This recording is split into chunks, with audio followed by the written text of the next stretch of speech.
अस्सलामुअलैकुम dear students, मैं हूं आपका टीचर राजा जवाद अहमद मीरभर और आप देख रहे हैं मेरा यूट्यूब चैनल राजा जवाद अहमद मीरभर। आज हम जो सवाल करने जा रहे हैं वो चैप्टर नंबर 2 11th क्लास की फिजिक्स स्केलर्स एंड वेक्टर्स के ऊपर प्रॉब्लम नंबर 8वां हम करने जा रहे हैं। बहुत ही इंपॉर्टेंट सवाल है, इस साल इसके आने के चांसेस भी है।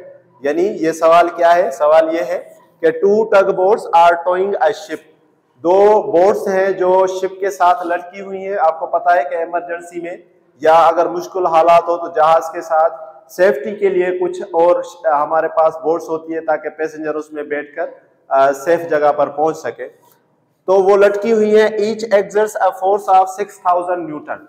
हर एक बोट की जो फोर्स है वो कितनी है? 6000 न्यूटन है। तो डेटा अगर हम बनाएं तो डेटा हमारे पास कुछ इस तरह होगी। डेटा सपोज करें कि 2 बोट्स हैं तो एक की फोर्स 1 होगी, वो कितनी होगी? 6000 न्यूटन।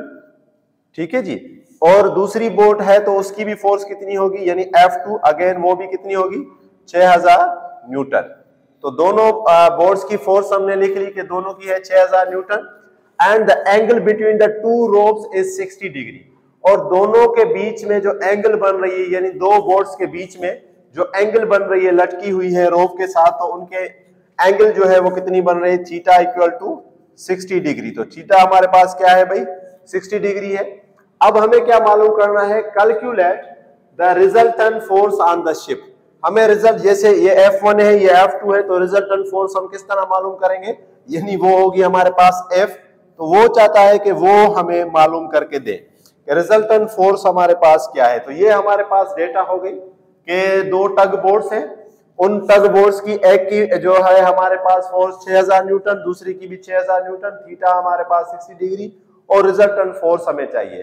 तो अगर हमने ये रिजल्टेंट फोर्स हमने इनकी मालूम करनी है तो यहाँ हमारे पास जो फार्मूला है वो है लॉ ऑफ कोसाइन। तो फार्मूला अगर हम लगाएंगे तो फार्मूला हमारे पास है लॉ ऑफ कोसाइन। ठीक है जी। तो लॉ ऑफ कोसाइन अगर हम फार्मूला लिखेंगे तो वो हमारे पास क्या है? लॉ ऑफ कोसाइंस जो वो है हमारे पास आर यानी कि रिजल्टेंट। ठीक है जी।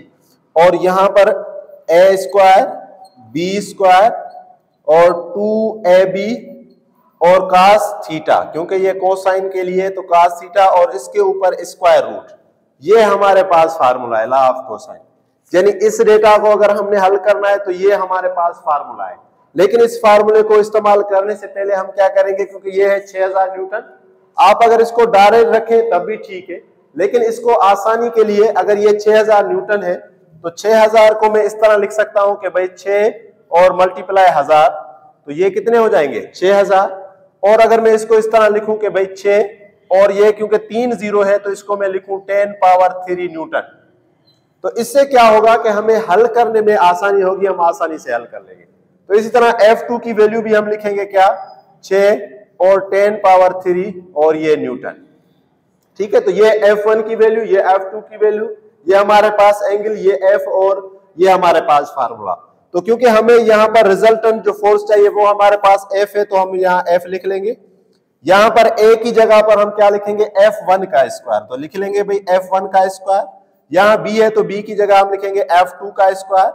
2 और A की जगह पर F1, B की जगह पर F2 और कास और ये थीटा। अब हमने और कुछ नहीं करना, यहाँ हम वैल्यू पुट करेंगे। इस पे वैल्यू पुट करेंगे तो वैल्यू आए यहाँ पुट करते हैं। यहाँ हम इस फार्मूले की वैल्यू पुट करेंगे। तो फार्मूला यहाँ दोबारा लिख लेते हैं कि हमने क्या किया कि F बराबर है F1 स्क्वायर और F2 स्क्वायर और 2F1 F2 और कास जो है वो थीटा। अब और कुछ नहीं करेंगे, हम वैल्यू पुट करेंगे। तो F1 की वैल्यू है 6 और 10 पावर 3, तो उसका स्क्वायर करेंगे। 6 ज़रब 10 पावर 3 और इसका स्क्वायर। ठीक है। F2 की वैल्यू भी वही है 6 ज़रब 10 पावर 3 और उसका भी स्क्वायर करेंगे। F1 की वैल्यू, सॉरी यहां पर प्लस है, तो F1 की वैल्यू होगी 6 ज़रब 10 पावर 3। F2 की वैल्यू भी कितनी है? 6 ज़रब 10 पावर 3 और कास हमारे पास कितना है भाई? 60 डिग्री। कास हमारे पास क्या है? 60 डिग्री। तो हमने और कुछ भी नहीं किया, वैल्यू पुट की और उसके ऊपर हम ले गए स्क्वायर रूट। यानी हमने क्या किया? F1 स्क्वायर की तो F1 की वैल्यू, F2 स्क्वायर तो F2 की वैल्यू, 2 वैसे का वैसा, यहां हमने 2 नहीं लिखा तो 2 हम लिख लेंगे, ज़रब 2, ठीक है जी, 2 वैसे का वैसा, और फिर f1 की वैल्यू, फिर f2 की वैल्यू, और इस हिसाब से cos थीटा।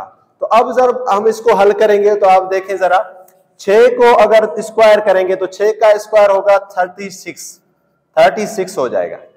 और यहां पर ये रूल है लॉ ऑफ एक्सपोनेंट के पावर के ऊपर अगर पावर है तो वो आपस में जरब हो जाएंगे। तो 2 को अगर 3 के साथ जरब करेंगे तो हो जाएगा 6, ठीक है। यहां भी ऐसे 6 का स्क्वायर करेंगे तो 36 और ये हो जाएगा 6, ठीक है। अब ये जरब करें, यानी 6 को अगर 6 के साथ हम जरब करें तो होंगे 36, 6 को अगर 6 के साथ जरब करें तो 36, और 36 को अगर 2 के साथ जरब करें तो हो जाएगा 72।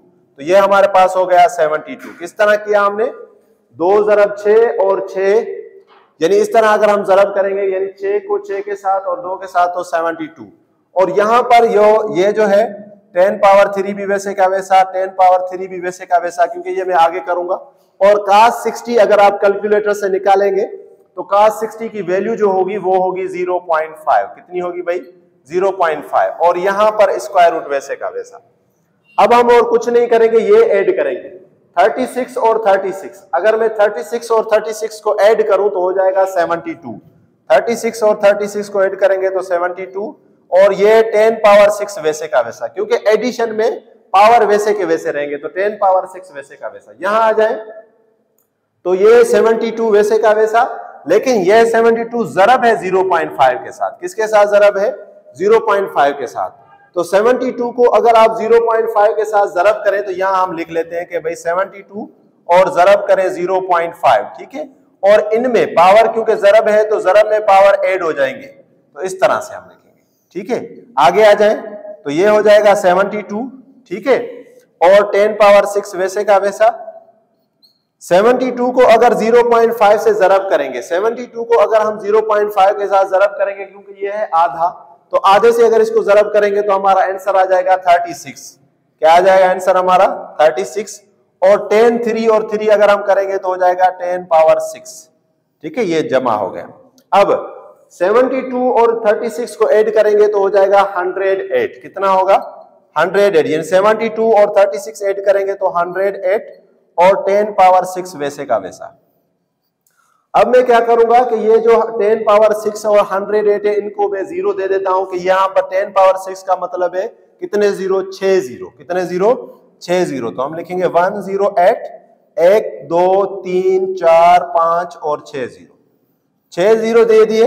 अब अगर आप इसका स्क्वायर रूट निकालेंगे तो स्क्वायर रूट जब निकालेंगे तो हमारे पास आंसर आएगा 10,392 और ये न्यूटन। तो ये हमारे पास आ गया इसका रिजल्टेंट फोर्स, यानी इनका जो रिजल्टेंट फोर्स आया वो कितना आया, 10,392 न्यूटन। किस तरह हमने किया, सबसे पहले वैल्यू में हमने रखा, बहुत ही आसानी के साथ इसका स्क्वायर किया और इन दोनों को जरब किया, स्क्वायर किया और जरब किया। यहां पर 2 को 6 के साथ और फिर जो जरब आई उसको 6 के साथ किया तो आया 72।